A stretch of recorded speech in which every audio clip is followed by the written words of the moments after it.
जब जब आईपीएल में मेगा ऑक्शन आता है ना, तो सॉलिड फ्रेंचाइजी मुंबई जैसी, चेन्नई जैसी या केकेआर जैसी फ्रेंचाइजी परेशान हो जाती है, ऑब्जेक्ट करती है इस चीज को कि पहले 5 साल में, फिर 4, फिर 3 साल में क्यों बार बार मेगा ऑक्शन करा रहे हो। हमारा तो सेटल टीम है, बड़ी मेहनत से टीम बनी है, कॉम्बिनेशंस बने हैं, क्यों उस चीज को बार बार खराब कर रहे हो। तो ये बड़ी फ्रेंचाइजी हमेशा मेगा ऑक्शन आता है तो थोड़ी बहुत परेशान दिखती है कि यार फिर से जीरो से स्टार्ट करना पड़ेगा। वहीं पंजाब जैसी, आरसीबी जैसी, दिल्ली जैसी फ्रेंचाइजी भाई ये उल्टा खुश होती है कि भाई मेगा ऑक्शन आ रहा है, अच्छी बात है, फिर से टीम बनाने का मौका मिलेगा, अपनी गलतियों को फिर से रेक्टिफाई करने का चांस मिलेगा। बिकॉज ये ऑक्शन में करती क्या है आरसीबी, डीसी, पंजाब जैसी टीमें, ये हर बार ऑक्शन हो या मेगा ऑक्शन हो, गलती पे गलती पे गलती पे गलतियां करती हैं और फिर उन गलतियों का नतीजा पूरा सीजन निकलता है भाई।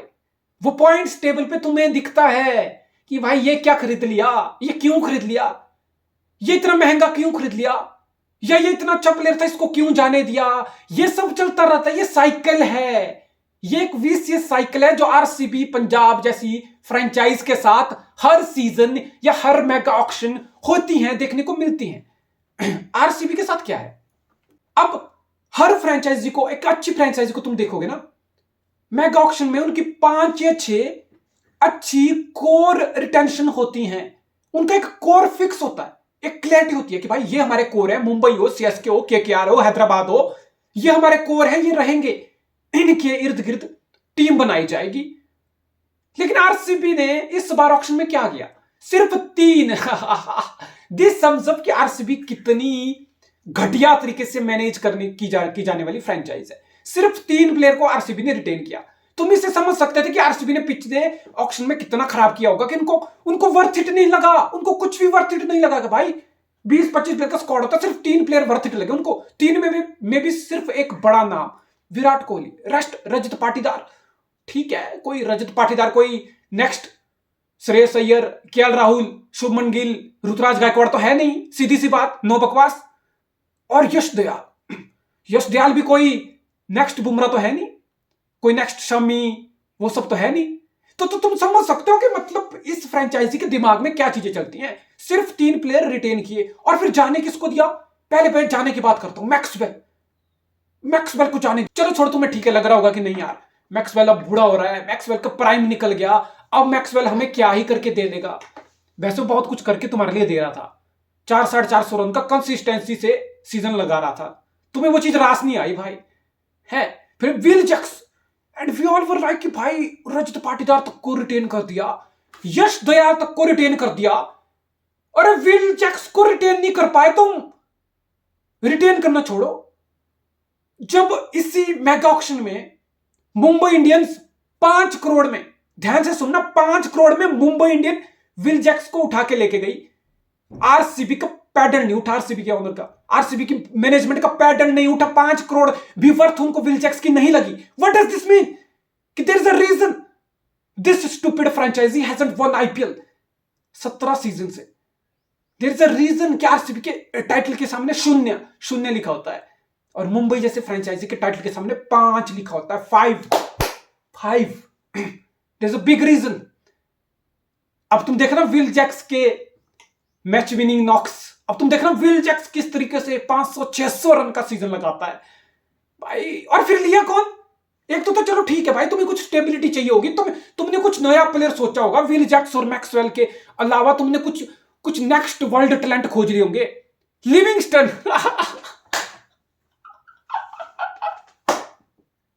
Liam Livingstone man, this franchise RCB they are absolutely joke man। मतलब नशे करके, इनकी जो मैनेजमेंट है नशा करके ऑक्शन में आती है भाई। What a joke, Liam Livingstone. ये भाई इसको पंजाब में कितने सीजन तुमने देख लिया, इसको सबने देख लिया। ये 14 मैच का एक फुल सीजन होता है, 14 में से एक मैच भी लिविंगस्टन अपने अकेले दम पे पंजाब को नहीं जिता पाता। साल में 1-2 मैच लिविंगस्टन इंग्लैंड को जिताने वाला आदमी है। फिर ले लिया लिविंगस्टन। इतने से दिल नहीं भरा, कौन ले लिया? Tim David. भाई टिम डेविड से मुंबई पीछा छुड़ा लिया, समझ लो। तो मुंबई जैसे फ्रेंचाइजी पीछा छुड़ा ली टिम डेविड से। मुंबई भी इसी भ्रम में था 3-4 साल पहले कि भाई अब तो हार्दिक पांड्या निकल गया था उस दौर में गुजरात के पास, पोलार्ड को रिटायर हो गया था, होना पड़ा, एज होगी।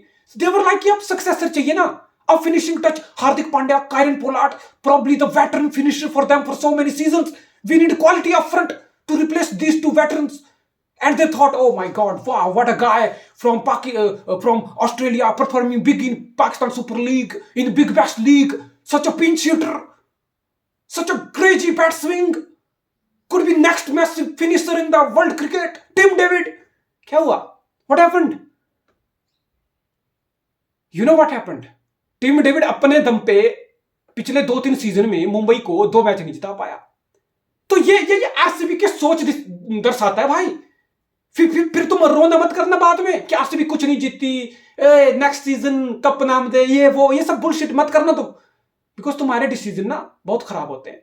ऑक्शन टेबल पे आधी आईपीएल डिसाइड हो जाती है, और तुम्हारी आधी आईपीएल डिसाइड हो जाती है कि तुम इस साल भी नहीं जीतोगे, तुम इस साल भी नीचे से टॉप करने वाले टीम हो, फ्रेंचाइज हो। फिर वही होता है, आधी आईपीएल गुजरती है ना, आरसीबी के फैन कैलकुलेटर लेके बैठ जाते हैं, अच्छा सीएसके हारेगी तो ये होगा, ये रन रेट से ये होगा तो वो होगा, मुंबई हारेगी तो ये होगा, एसआरएच ये करेगा वो करेगा, इसको हराएगा उसको हराएगा। तुम्हारी अपनी फेट तुम्हारे हाथ में नहीं रहती, और पिछले साल की तरह हर साल नहीं होता कि 5 के 5 मैच जीत के तुम जा रहे हो। So this is RCB, this is the history of RCB man, that's how it's been for them. मैं आरसीबी को और कुछ बोलूंगा तो बहुत लंबा वीडियो जाएगा। मैं ऑक्शन में जो टीम बनी है डायरेक्टली उसी पे बात करता हूं। इस बार ऑक्शन पे आरसीबी का फोकस बड़ा डायरेक्ट था, बिल्कुल स्ट्रेट फॉरवर्ड था कि सीम बॉलिंग हमें स्ट्रेंथन करनी है। अब लिया हेजलवुड, अब लिया भूवी। आई थिंक यहां पे मैं थोड़ा प्रेज कर सकता हूं आरसीबी को कि तुमने एटलीस्ट थोड़ा अपने कंसर्न को एड्रेस किया कि 200 हर बार चिन्नास्वामी पे खाए नहीं जा सकते, क्वालिटी चाहिए तो चाहिए। भूवी भी मतलब ठीक है, भूवी भी तुम्हें लग रहा होगा कि प्राइम निकल गया, जो मर्जी हो गया, बट आई स्टिल बिलीव यार जितने भी ये नए लड़के हैं ना, उनसे अच्छी गेंदबाजी भूवी नई गेंद के साथ भी करता है और डेथ ओवर पे भी करता है। हेजलवुड मुझे पता है हेजलवुड T20 का उतना जबरदस्त बॉलर नहीं है जितना वो टेस्ट का है, बट स्टिल नई गेंद के साथ कर तुम हेजलवुड को अच्छे से यूटिलाइज करोगे तो अप फ्रंट वो तुम्हें विकेट निकाल के दे सकता है। That's a plus point. फिर 1-2 साइनिंग है जो मुझे फिर से समझ नहीं आ रही यार। जितेश शर्मा के लिए 11 करोड़ फेंक दिया तुमने यार, हैं? जितेश शर्मा मतलब ठीक है, एक प्रॉमिसिंग प्लेयर था पंजाब में, एक अच्छा विकेट कीपिंग ऑप्शन भी और कैमियो भी खेल लेता है 20-30 रन का, बट यार 11 करोड़ में Jitesh Sharma, come on man, over prized yet again, बिल्कुल 5-6 करोड़ ज्यादा लेके तुमने प्लेयर खरीद लिया। फिल सॉल्ट, यहां पे मैं कॉम्प्लीमेंट करूंगा फिर से आरसीबी को कि फाइनली विराट कोहली के साथ एक और क्वालिटी एडिशन होगा ओपनिंग में। डुप्लेसी गया तो तुमने एटलीस्ट एक क्वालिटी रिप्लेसमेंट लाने की कोशिश करी। Phil Salt could be that guy जो तुम्हें 400 से 500 रन का सीजन लगा के दे, विराट कोहली के साथ कॉम्प्लीमेंट करेगा दूसरे एंड से। एक टॉप नॉच ओपनिंग पेयर है आरसीबी का इस बार, इतना मैं यहां पे बोल सकता हूं। फिर फिनिशिंग टच में लिविंगस्टन और टिम डेविड, अब वही है ना, फ्रॉड है, स्कैमर है, इनकंसिस्टेंट है, जो मर्जी है, लेकिन फिनिशिंग तुम्हें रिलाई करना पड़ेगा इन दोनों पे। या फिर तुम टिम डेविड लिविंगस्टन में से एक खिलाओ, दूसरा फिर तुम जैकोब बीथल को खिलाओ, वो भी लड़का प्रॉमिसिंग है। फिर एट द सेम टाइम वो तुम्हें स्पिन में भी लेफ्ट आर्म ऑर्थोडॉक्स ऑप्शन देता है क्रूनल पांडे के साथ, सिंपली बिकॉज अब यहां पे एक और कमी है, अब यहां पे तुम्हारे पास कुछ भी क्वालिटी स्पिनर, जेन्युइन स्पिनर नहीं है। अब चाहल को तुमने जाने दिया, वो अलग बात है, वो फिर से वही लंबा हो जाएगा वीडियो, लेकिन जेन्युइन स्पिनिंग ऑप्शन कहां है? Krunal Pandya part time left arm Orthodox, वही सेम चीज जैकोब बीथल ऑफर करेगा, part time left arm Orthodox. तो फिर वही तुम लिविंगस्टन को तुमने यही सोच के लिया होगा कि लिविंगस्टन ओवर करा देगा, कभी ऑफ ब्रेक डाल देगा, कभी लेग ब्रेक डाल देगा। अरे अकल के अंधों, चिन्नास्वामी में लिविंगस्टन किस खेत की मूली है यार? यहां पे तो चाल भी 40-50 खा लेता था। वो अलग बात है कि चाल फिर विकेट टेकर था तुम्हारे लिए, 2-3 विकेट भी निकालता था, वो मैच भी जिताता था, लेकिन लिविंगस्टन तो भाई 2 ओवर निकालना मुश्किल हो जाएंगे चिन्नास्वामी में, 2 ओवर में 50 ना खा ले वो, तो जेन्युइन स्पिन ऑप्शन नहीं है। तो फिर मुझे लगता है जैकोब बीथल को तुम्हें एडजस्ट करना पड़ेगा। टिम डेविड और लिविंगस्टन में से एक खेलेगा, ऊपर से साल्ट खेलेगा, फिर नीचे से हेजलवुड खेलेगा। तो आई थिंक मिडिल ऑर्डर फिर बहुत ज्यादा आपका रिलाई हो जाता है पूरा इंडियन टैलेंट पे। 3 पे पाडिक्कल को खिला लो, 4 पे रजत पाटीदार तो कैप्टन को खिला लो, फिर 5 पे जितेश शर्मा को खिला लो। तो ये मिडिल ऑर्डर जो है ना, ये इंडियन कोर का बना हुआ है। पाडिक्कल, रजत पाटीदार, जितेश शर्मा, फिर फिनिशिंग टच में टीम डेविड बेथल या लिविंगस्टन खिला लो। तो मुझे लग रहा है ये मिडिल ऑर्डर है, यहां पे थोड़ा इंडियन प्लेयर को स्टेप अप करना पड़ेगा। टॉप ऑर्डर में Phil Salt, Virat Kohli, quality, finishing में भी ठीक, मतलब हो जाएगा जैसा होना होगा। ये जो मिडिल ऑर्डर है ना, ये जो बीच के ओवर हैं, यहां पे रजत पाटीदार को स्टेप अप करना पड़ेगा। जितेश शर्मा 11 करोड़ के प्राइस टैग को तुम्हें जस्टिफाई करना पड़ेगा, जो मुझे लगता है कि नहीं हो पाएगा। तो फिर वही दिक्कत है, फिर वही है, विराट कोहली रन कर ले, साल्ट कर ले, या team David Livingstone finishing touch provide कर लें। मिडिल ऑर्डर में थोड़ी सी दिक्कत रहेगी, मिडिल ओवर्स में। तो फिर वही है यार कि लूप होल्स हैं। It's not a complete package, it's not a well balanced team. That's my point. Auction आता है, ऑक्शन जाता है, तुम एक अच्छी टीम असेंबल नहीं कर पा रहे हो। तुम अभी भी T20 की रेसिपी को नहीं समझ पा रहे हो यार। तुम नहीं सीख पा रहे हो कि CSK के 5 टाइटल कैसे आए। तुम नहीं सीख पा रहे हो कि MI इतनी सक्सेसफुल फ्रेंचाइज क्यों है, 5 टाइटल क्यों है, KKR के पास 3 टाइटल क्यों है, क्यों है। बड़ा सिंपल है यार। स्पिनर्स, तीनों स्क्वाड में quality spinners, 3-4 genuine allrounders, Russell, Narine, Varun Chakravarthy, Jadeja, अभि Ashwin, Santner, Shivam Dube, Dwayne Bravo, Pollard, Hardik Pandya, Krunal Pandya, allrounders. Depth कहां है? ना कोई स्पिनर है, ना कोई ऑलराउंडर वाली उतनी डेप्थ है। सो आई डोंट नो ये आरसीबी करना क्या चाह रही है, बट ठीक है, जो है वो सो है। And I simply don't think so. मुझे नहीं लग रहा इस बार भी आरसीबी कुछ आगे जाएगी। हाँ, सीम बॉलिंग में हेजलवुड, भूवी, यश दयाल, एक प्रॉपर थोड़ा क्वालिटी दिख रही है।